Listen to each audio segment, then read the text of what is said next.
Si penggali sumur. Pagi Jo. Sapa seorang lelaki yang menyapa Ujo ketika Ujo sedang menikmati kopi di teras rumahnya. Pagi juga, Kang.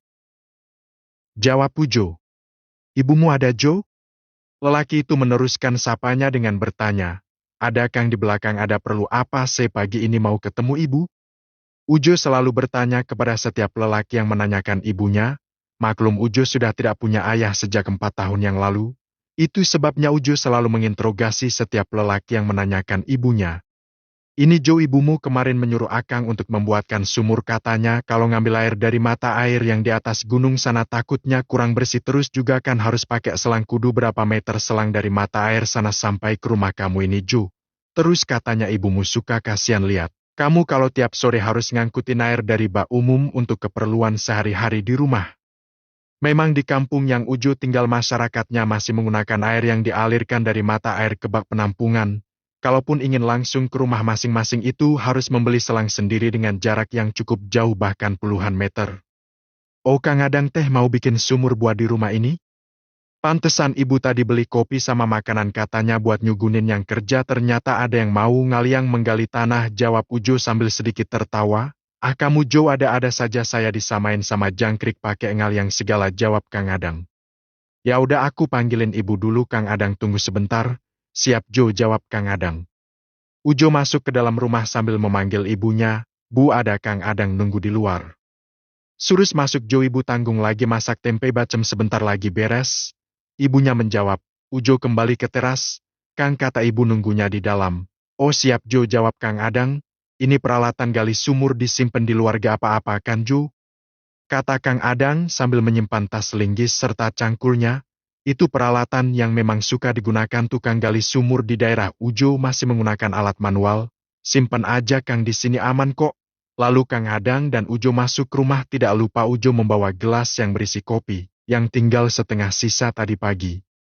Jo, ini kopi bawa ke depan buat Kang Adang, teriak ibunya dari dapur. Iya Bu, Ujo sambil bergegas mengambil kopi dari dapur. Selang beberapa waktu kopi dan makanan sudah tersedia di meja tempat Kang Adang menunggu. Nih Kang, sarapan dulu sambil ngopi biar nanti gali sumurnya bisa langsung 10 meter, hehe. Ngaco kamu Jo, masa iya gali sumur langsung 10 meter? Ya siapa tahu Kang, dengan sarapan dan ngopi tenaga bisa berlipat ganda, bisa langsung 10 meter dalam sekejap, hehe. Begitulah obrolan ringan yang penuh candaan di antara Ujo dan Kang Adang. Jo, udah dengar isu belum? Isu apa Kang? Ujo balik bertanya ke Kang Adang. Itu yang orang seberang yang camping di tengah hutan yang ada di kaki gunung di seberang kampung kita, katanya hilang Jo. Masa sih Kang? Memang berapa orang mereka campingnya? Tanya Ujo yang mulai memasang muka penasarannya. Katanya sih 3 orang Jo, jawab Kang Adang. Dan sampai sekarang belum kembali, bahkan orang-orang di sana sedang melakukan pencarian tapi hasilnya nihil Jo, tambah Kang Adang. Waduh, serius Kang? Memang di hutan sana ada apa sih? Mungkin gak ada hewan buasnya Kang? Siapa tahu mereka diserang hewan buas atau semacamnya? Tanya Ujo. Kalau mereka diserang hewan buas mungkin ada bekas serangannya atau ada darah atau mungkin ada yang selamatkan, bisa saling bantu mereka kan bertiga Jo. Iya juga ya Kang, jawab Ujo sambil menggaruk kepala. Menurut isu yang beredar hutan itu angker Jo, ada yang bilang di sana ada gerbang gaib menuju keraton Ratu Rengganis, makanya hutan itu namanya hutan Rengganis. Kang Adang bercerita kepada Ujo sambil menikmati kopinya. Masa sih Kang? Kalau di sana ada gerbang, siapa yang jadi security penjaganya ya Kang? Tanya Ujo sambil bercanda. Jo, kamu itu Akang lagi ngomong serius kamu malah bercanda? Jawab Kang Adang.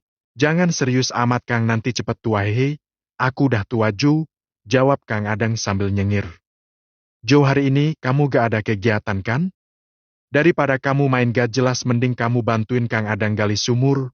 Lagian kamu juga lagi libur kerja kan, daripada dipakai main gak jelas mending bantuin ya, kata Ibu Ujo yang baru keluar dari dapur.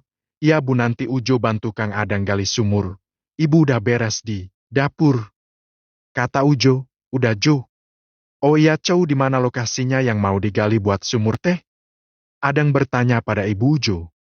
Itu dang di belakang dapur kan ada tanah, sengaja gak ditanamin sayuran karena ada rencana bikin sumur. Oh, di belakang biar deket sama kamar mandi juga ya, kata Kang Adang. Iya dan jawab ibunya Ujo. Singkat cerita Ujo dan Kang Adang sudah di belakang rumah untuk menggali sumur. Ujo mulai penasaran dengan cerita Kang Ujang tadi. Kang memang benar isunya di hutan Rengganis itu ada gerbang gaib. Ya menurut warga sekitar begitu sih Jo, kata Kang Adang.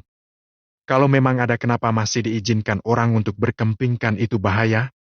Tanya Ujo, Kang Adang menjawab sambil sedikit agak bingung. Ya agak tahu juga Jo mungkin ada pemasukan kali buat penduduk di sana jadi dibuka terus. Ju, Kang Adang menyapa Ujo yang melamun sambil melambai-lambaikan tangannya di depan wajah Ujo. Wuduh naon Kang serentak Ujo kaget. Ye kamu mah malah melamun Jo. Ngelamunin apa sih Jo? Ah enggak Kang, aku cuman kepikiran aja apa memang ada gerbang alam gaib di sana, aku jadi penasaran Kang. Kata Ujo sambil membantu Kang Adang menggali sedikit demi sedikit tanah yang akan dibuatkan sumur. Kang Adang berhenti sejenak dan mengambil air minum karena memang sudah mulai capek karena kerjaan. Selepas minum Kang Adang duduk sebentar dan berkata pada Ujo. Jo, kalau kamu percaya aku dulu pernah hampir mengalami hal itu. Hal apa Kang? Tanya Ujo. Dulu Akang waktu usia masih seusia kamu umur 24 tahun kalau gak salah.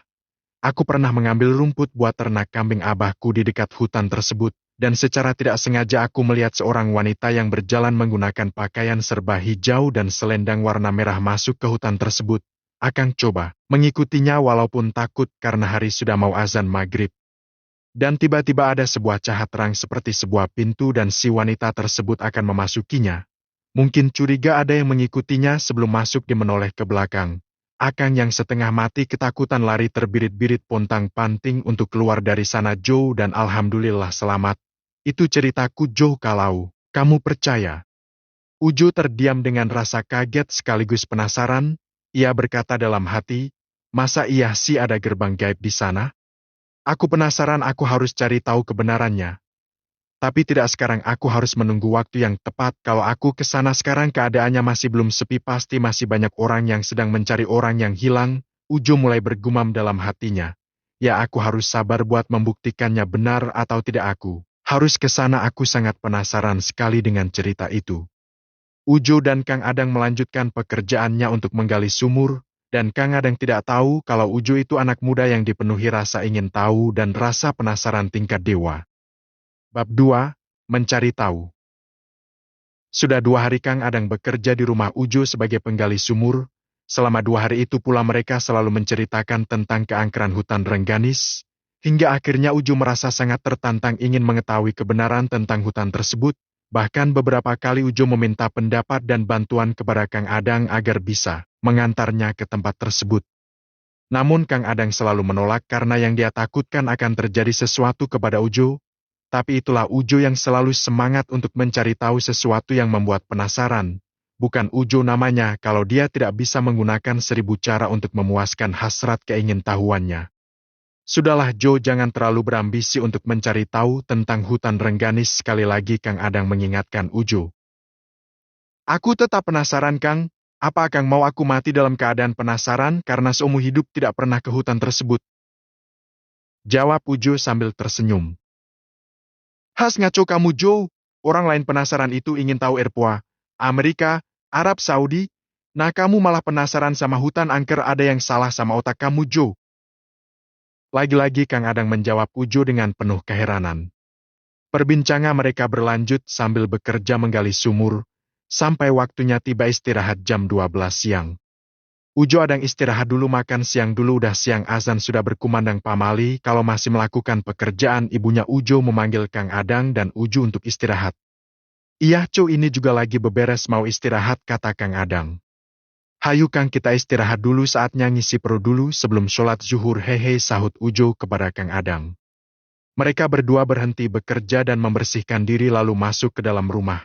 Ujo yang dari tadi merasakan lapar langsung menuju tempat di mana makan siang sudah disiapkan, sedangkan Kang Adang memilih untuk sholat terlebih dahulu.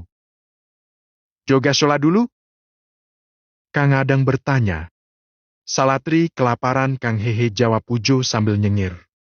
Ya udah Akang sholat dulu nanti nyusul makan, kata Kang Adang sembari memaki sarung dan pecinya. Tiba-tiba Ujo nyeletuk, kalau bisa nitip mah aku mau nitip sholat sama Kang Adang, hehe. Kang Adang melotot ke arah Ujo, "Kamu gila Jo," sambil memiringkan telunjuknya di depan keningnya. Kang Adang sudah memulai sholatnya sementara Ujo masih melanjutkan makan siangnya. Sesekali Ujo berbicara kepada diri sendiri di dalam hatinya. Aku harus cari tahu tentang kebenaran hutan Rengganis, tapi kepada siapa ya? Kang Adang sudah jelas tidak mau membantu. Aku harus cari bantuan ke kampung sebelah, siapa tahu ada orang pintar atau sesepuh yang bisa aku tanyain tentang hutan Rengganis. Ayah, aku punya teman di kampung tersebut, aku harus menanyainya. Tapi bagaimana aku memberikan alasan sama ibu dan Kang Adang? Udah gitu masa aku tinggalin ibu sendiri? Tidak apa-apa, Kang Adang orang baik, lagi pula dia punya keluarga. Aku mau izin sama ibu, pura-pura ada kepentingan pekerjaan. Begitu kata hati Ujo yang terus berdebat, yang akhirnya mengambil sebuah keputusan kalau dia akan pergi untuk mencari tahu tentang hutan Rengganis. Selesai makan, Ujo langsung bersiap untuk sholat, sementara Kang Adang baru akan mengambil makan siang. Kang Adang agak sedikit heran melihat Ujo yang seperti terburu-buru. Si Ujo kenapa ya kok mau sholat gerasak gerusuk getuh seperti orang dikejar waktu, kata Kang Adang. Tapi Kang Adang tidak terlalu peduli akan tingkah laku Ujo, dia hanya fokus terhadap nasi, ikan mujair, sayur esyam, dan sambal yang tersaji di depannya. Tidak sampai 10 menit dan Kang Adang belum selesai makan, Ujo sudah keluar dari tempat sholatnya. Kang Adang keheranan. Cepat banget Jo, sholatnya kayak kereta cepat. Hehe, perasaan Kang Adang aja kali terlalu fokus makan jadi terasa cepat, Ujo mengelak. Ibu mana Kang? Ujo kembali bertanya. Di belakang Jo, tadi akan lihat ibumu, kata Kang Adang. Ujo bergegas ke belakang rumah untuk mencari ibunya. Tak berapa lama Ujo sudah di belakang dan melihat ibunya yang sedang mengontrol hasil pekerjaan Kang Adang dan Ujo. Ibu sedang apa di sini? Ujo bertanya kepada ibunya. Ini Jo lagi lihat sumur, kok belum ada airnya ya, bahkan tanah dari dalamnya pun belum ada basah-basahnya, ibunya Ujo menjawab. Aduh Bu, kerjanya juga baru 2 hari, sumurnya belum dalam, paling ini baru 6 meter. Biasanya air di daerah kampung kita ini adanya kalau sudah kedalaman 10 meter lebih. Jawab Ujo. Oh begitu ya Jo, ibu baru tahu. Kang Adang masih makan Jo? Kok belum kesini? Ibunya kembali bertanya. Iya Bu, Kang Adang masih makan, jawab Ujo. Bu Ujo hari ini tidak bisa melanjutkan membantu Kang Adang gali sumur ya, Ujo berkata sama ibunya. Loh Jo, kamu memangnya mau kemana? Terus yang nanti ngangkatin tanah dari dalam siapa? Kamu tahu sendiri kerjaan ini tidak bisa sendirian Jo, kasihan Kang Adang. Jawab ibunya sambil merasa heran sama Ujo. Gini aja Bu, bagaimana kalau Ujo nanti nyuruh Kang Ujang, kebetulan dia tidak sedang bekerja, jawab Ujo meyakinkan ibunya. Ujo ditelepon sama bos di kantor, katanya ada pekerjaan mendadak yang harus dikerjakan secepat mungkin, jadi liburku dipercepat. Memang ibu mau anaknya jadi pengangguran? Kata Ujo kepada ibunya dengan semua kebohongannya. Oh begitu ya Jo, ya udah terserah kamu saja, yang penting cariin Kang Ujang, suruh dia kesini buat bantuin Kang Adang ya, jawab ibunya. Oh siap Bu, laksanakan, Ujo begitu gembira karena akan berpetualang untuk memenuhi hasrat keingintahuannya. Singkat cerita, Kang Ujang sudah berada di rumah Sutina, ibunya Ujo, dan Ujo sudah menerangkan kepada Kang Ujang dan Kang Adang bahwa dia ada pekerjaan yang mengharuskannya masuk kantor. Itulah kebohongan Ujo kepada orang-orang yang ada di rumahnya, demi mengikuti rasa penasaran yang semakin besar. Setelah mempersiapkan semuanya, Ujo berpamitan kepada orang-orang yang ada di rumah. Dia merasa lega karena sebelum keberangkatannya saudara dari ibunya datang ke rumah Ujo untuk sekedar berkunjung menjenguk ibunya Ujo. Jadi Ujo merasa tenang meninggalkan sang ibu. Walaupun hatinya merasa berdosa karena sudah berbohong kepada orang-orang yang ada di rumahnya. Tapi rasa penasaran lebih besar ketimbang rasa bersalahnya, jadi Ujo tetap pada pendiriannya untuk pergi mencari tahu tentang keangkeran hutan Rengganis. Perjalanan Ujo baru dimulai, apa yang akan terjadi selanjutnya? Nantikan bab berikutnya ya. Tolong masukannya ya buat yang baca.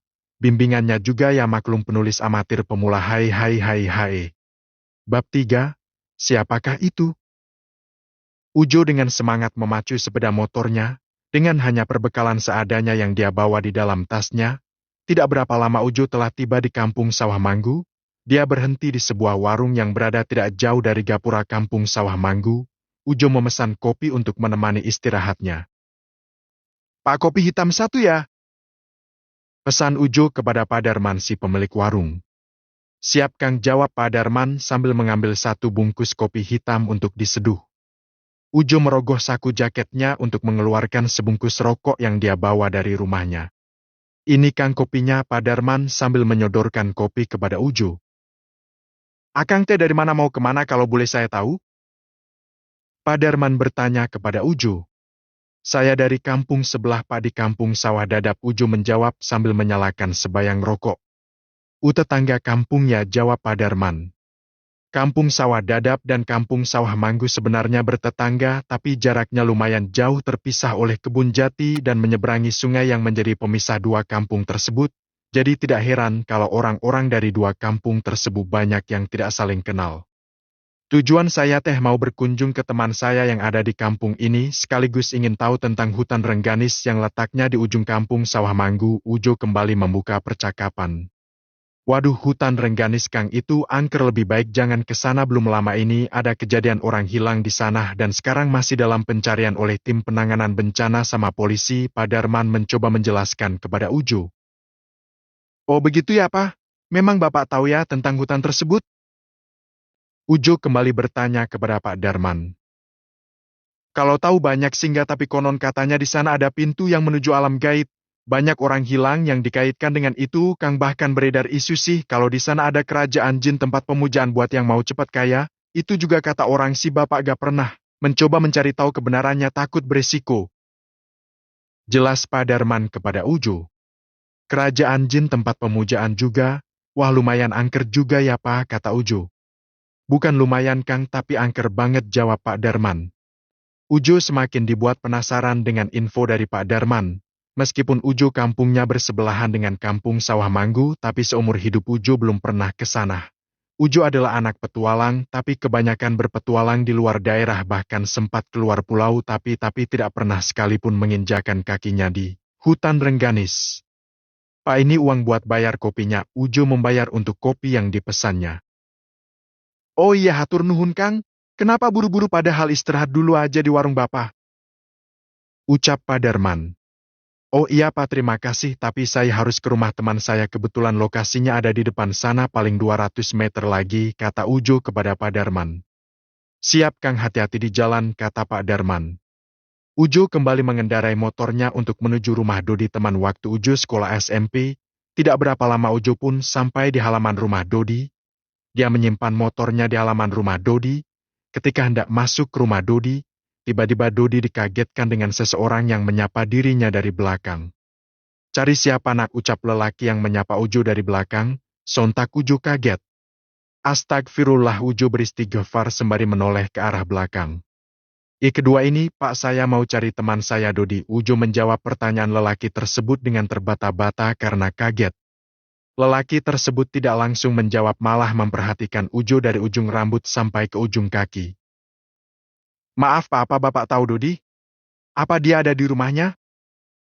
Ujo bertanya kepada lelaki tersebut. Ujo merasa heran dengan penampilan lelaki di hadapannya karena tatapan yang dingin dan wajah yang pucat. Dodi itu keponakan saya, itu dia keluar dari rumah. Jelas lelaki tersebut sembari menunjuk ke arah pintu rumah Dodi.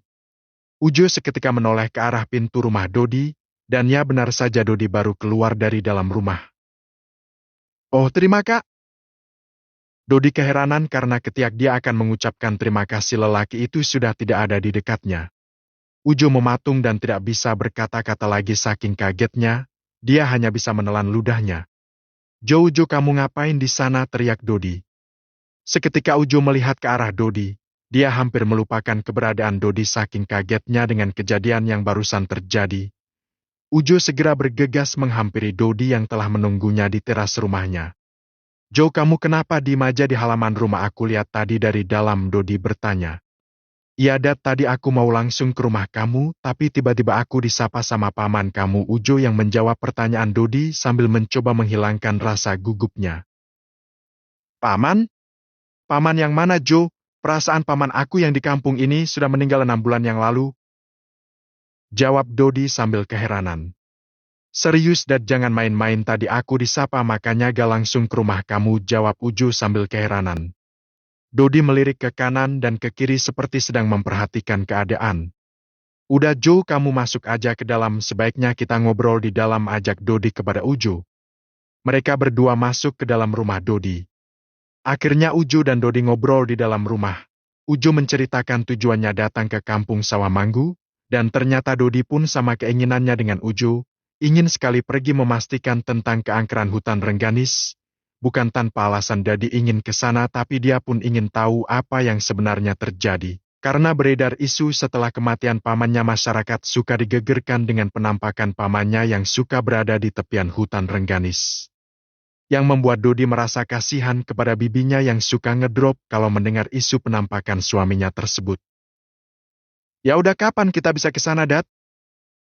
Tanya Ujo. Titi jangan keras-keras, nanti bapakku tahu, kalau dia tahu aku bisa dilarang ke sana, Jo. Jawab Dodi. Lebih cepat lebih baik, Dan. Ujo berbicara pelan kepada Dodi. Ya udah, kita berangkat nanti setelah maghrib. Aku pura-pura mengantar kamu ke minimarket atau apa saja agar kita bisa keluar. Jangan lupa bawa perbekalan yang cukup. Biasanya kalau sudah lewat maghrib tim pencari orang hilang akan berhenti dan kembali ke pos istirahatnya, kita ada celah untuk masuk mengendap-endap tanpa diketahui oleh mereka. Dodi memberikan strategi yang sudah disusunnya secara matang kepada Ujo. Ujo pun mengangguk tanda dia mengerti apa yang diucapkan Dodi. Singkat cerita, setelah mereka pergi sesuai rencana yang disusunnya tadi siang, tanpa mendapat kesulitan, Ujo dan Dodi kini berada di jalan setapak menuju tengah hutan Rengganis. Mereka berjalan tanpa diketahui satu orang pun. Hari sudah mulai gelap, siang sudah berganti menjadi malam.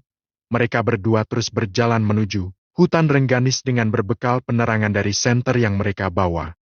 Tiba-tiba suasana mulai mencekam. Jo rasanya semakin jauh semakin tidak nyaman nih keadaan. Dodi mulai merasakan ketidaknyamanannya. Tenang aja, Dad, kita harus berhasil menguak Mister Hutan ini.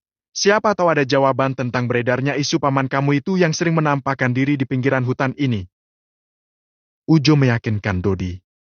Tiba-tiba saja Ujo menghentikan langkah kakinya dan menahan Dodi untuk berhenti juga. Ada apa, Jo? Dodi bertanya. Kamu dengar, sepertinya ada langkah kaki yang mengikuti kita, jawab Ujo. Sebaiknya kita sembunyi, Jo, siapa tahu itu tim pencari orang hilang, kata Dodi. Akhirnya mereka bersembunyi di balik pohon yang besar serta mencoba mengintip siapa yang mengikuti mereka. Ujo dan Dodi menunggu langkah suara yang semakin mendekat kepada mereka. Serak-serak-serak, suara langkah kaki yang terdengar seperti menginjak dedaunan kering, semakin lama semakin mendekat. Dengan penuh rasa penasaran, Dodi dan Ujo mengintip di balik pohon yang besar tempat mereka bersembunyi. Terlihat bayangan hitam seperti sosok manusia tinggi besar dan seperti memakai jubah. Semakin lama semakin mendekat, namun penampakan wajahnya belum terlihat, hanya remang-remang tersorot cahaya bulan yang menembus di celah-celah dedaunan. Begitu sosok itu semakin dekat, Ujo dan Dodi mulai merasakan takut yang luar biasa.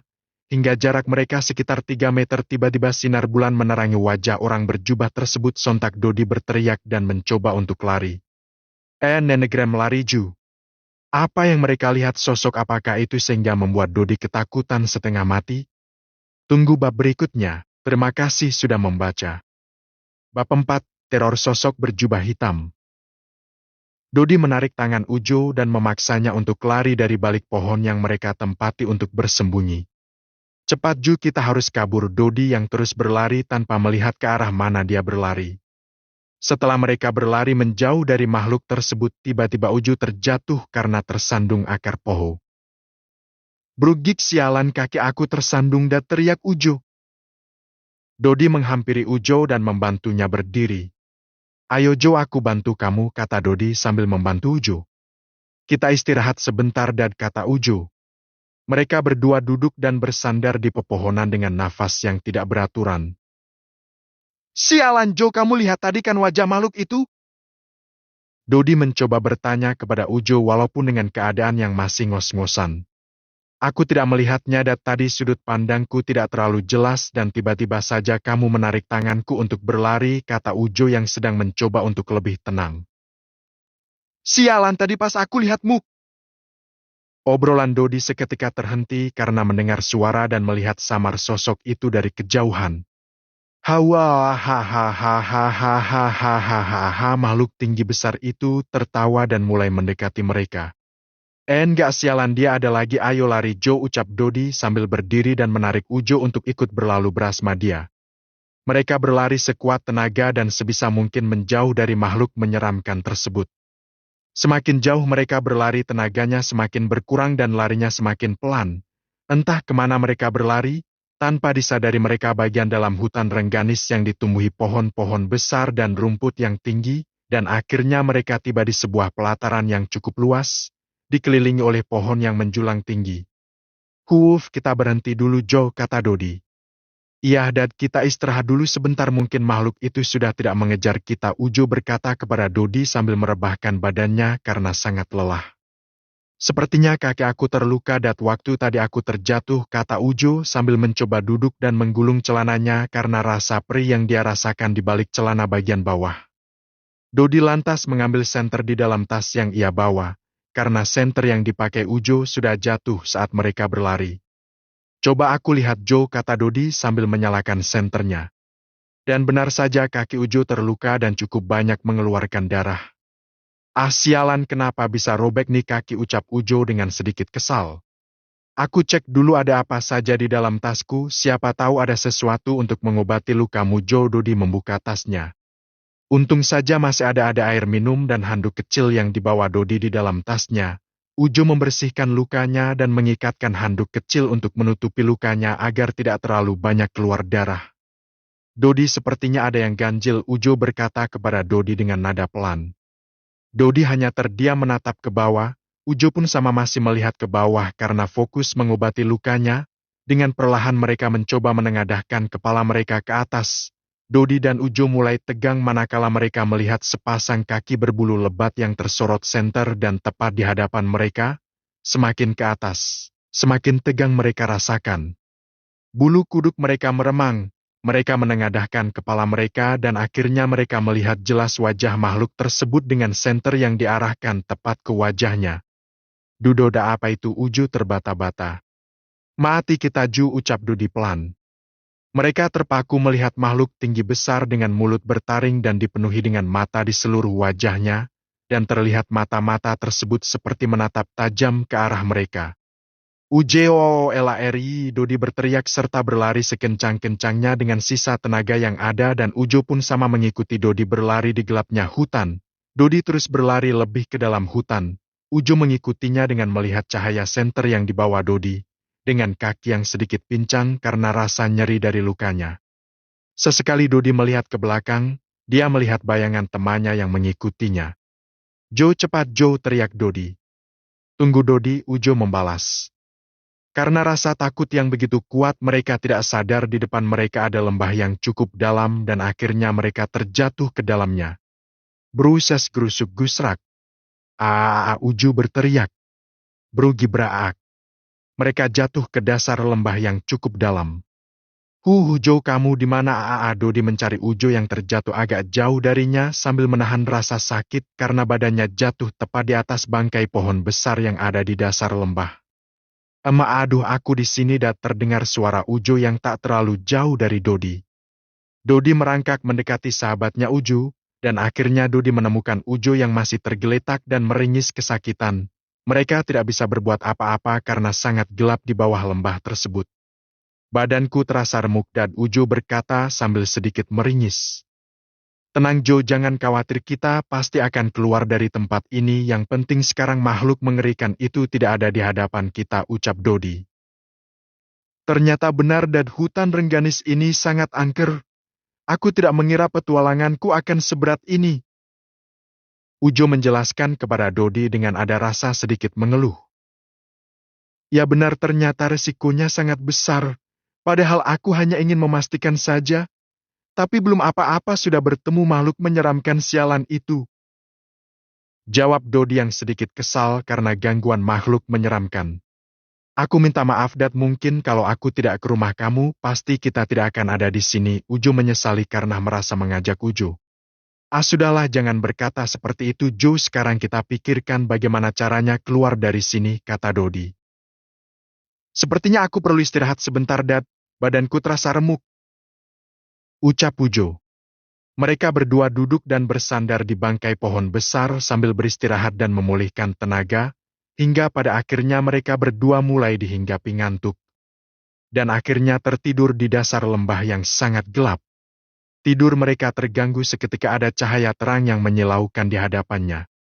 Ada cahaya apa itu, kata Ujo sambil mencoba membangunkan temannya itu. Dodi terbangun karena diguncangkan keras oleh Ujo. Mungkin itu malaikat Maujo? Ya Allah, ampuni hambamu ini, hamba tidak mau mati di dalam hutan ini. Dodi dengan seketika sadar karena saking takutnya. Semakin lama cahaya tersebut semakin dekat dan bentuknya pun semakin membesar. Ada aura yang sangat kuat dari cahaya tersebut sehingga membuat kedua sahabat itu pingsan dan tidak sadarkan diri. Sinar matahari mulai terlihat, suara kicau burung mulai terdengar, tandanya pagi sudah tiba. Tiba-tiba Ujo terbangun dan merasa kaget. Loh, di mana aku? Dia menatap heran di sekelilingnya. Dia terbangun di sebuah kamar yang dindingnya terbuat dari anyaman bambu yang sangat rapih. Dia juga tidur di atas tempat tidur yang cukup nyaman, tidak ada hiasan dinding yang terpajang, hanya ada cermin dengan bingkai dari akar pohon. Apa aku sudah mati ya atau aku sedang bermimpi? Seingatku tadi malam aku ada di jurang, Ujo bergumam di dalam hatinya. Pelaak, Ujo memukul wajahnya sendiri, aduh, dia merasakan sakit. Ternyata ini bukan mimpi, berarti aku masih hidup, tapi di mana ya? Ujo berkata kepada dirinya sendiri. Terdengar dari luar kamar suara seorang lelaki yang sedang kakawihan bernyanyi dalam bahasa Sunda. Aya saung luhur gunung. Gunungan gunung kacapai. Di lebakna aya sawah. Sawah nu pinuh kucai. Di kidulna pangaduaan. Tempat nun Gusti ningali. Ujo menajamkan pendengarnya. Siapa yang lagi ngawi ya? Aku coba samperin aja. Kata Ujo yang mulai beranjak dari tempat tidurnya. Dia melangkahkan kaki keluar dari kamar tersebut, dan dia melihat seorang kakek yang sedang bernyanyi sambil menganyam jala penangkap ikan. Permisi, keucap Ujo kepada kakek tersebut. Si kakek seketika melihat kepada Ujo. Wala kamu sudah bangun Sep, mari duduk sini, kata kakek tua tersebut. Ujo melangkah mendekati kakek tersebut. Tadi malam Aki menemukan kalian di lembah dengan keadaan yang sungguh prihatin, jadi Aki membawa kalian ke gubuk Aki, kata kakek tersebut. Oh ya, terima kasih Aki atas pertolongannya. Oh ya, Ki, teman saya di mana sekarang? Ujo bertanya kepada kakek tersebut. Dia ada di luar duduk di bangku di bawah pohon beringin itu, jawab si kakek sambil menunjuk pohon di halaman rumahnya. Oh iya Ki, kalau boleh tahu Aki ini siapa ya? Ujo kembali bertanya. Namaku Sadeli dan tempat ini namanya Batu Onklo. Orang-orang di sini biasa memanggil Aki Ba Ohen. Kakek tersebut memberitahu identitasnya kepada Ujo. Oh iya Ki, Ujo menjawab sambil menganggukkan kepalanya. Ki, saya mau keluar dulu, mau menemui teman saya, kata Ujo kepada Ba Ohen. Oh sok mangga kasep, iya silahkan, jawab Ba Ohen. Ujo keluar dan mendekati pohon yang ditunjuk oleh Ba Ohen tadi. Daya Dodi sedang berada di bawah pohon itu duduk dan menyantap beberapa makanan. Dan ngapain di sini? Kamu sudah bangun? Tanya Ujo ke Dodi. Jo, kamu sudah sadar ya? Maaf tadi aku tidak berani membangunkan kamu karena takut masih capek. Sini makan Jo, si Bauhen ngasih makanan buat kita. Ajak Dodi kepada Ujo. Wah, curang kamu dan makan duluan, hehe, kata Ujo sambil tertawa. Oh ya Jo, luka kamu gimana? Tanya Dodi. Tidak terlalu sakit dan mungkin Bauhen mengobatinya sewaktu aku pingsan. Hanya saja badanku masih terasa agak sakit, mungkin akibat jatuh dari jurang tersebut. Kata Ujo. Ya udah makan dulu aja, sini, ajak Dodi. Mereka berdua makan di bawah pohon dengan santainya, dan berbicara tentang bagaimana caranya mereka bisa pulang, karena mereka sadar bahwa tempatnya sekarang begitu sangat asing, dan nama kampungnya pun belum pernah mereka dengar. Di manakah mereka berada? Dan apakah mereka akan bisa kembali ke kampung mereka? Tunggu di bab berikutnya ya. Bab